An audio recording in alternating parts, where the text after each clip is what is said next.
Marathamkode government higher secondary സ്കൂളിലെ national service scheme വിദ്യാർത്ഥികൾ നടത്തിയ നെൽകൃഷിയുടെ വിളവെടുപ്പ് നടത്തി. എയ്യാൽ വെളുത്തുപാറ പാടശേഖരത്തിലെ പാട്ടത്തിനെടുത്ത പത്തുപാറ കണ്ടത്തിലാണ് ഇത്തവണ വിദ്യാർത്ഥികൾ കൃഷിയിറക്കിയത്. വ്യാഴാഴ്ച രാവിലെ Kadangode panchayat president advocate K M. Noushad കൊയ്ത്തുത്സവത്തിന്റെ ഉദ്ഘാടനം നടത്തി. School PTA president CM Ashraf അധ്യക്ഷത വഹിച്ചു. Chowwannur block panchayat vice president KR Simi, member Ando Paul എന്നിവർ മുഖ്യാതിഥികളായി.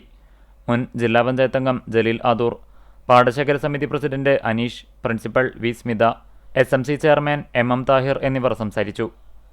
മേഖലയിലെ കർഷകരുടെ നിർദ്ദേശാനുസരണം നടത്തിയ നെൽകൃഷിയിൽ മികച്ച വിളവാണ് ഇത്തവണ NSS വിദ്യാർത്ഥികൾ കൊയ്തെടുത്തത്.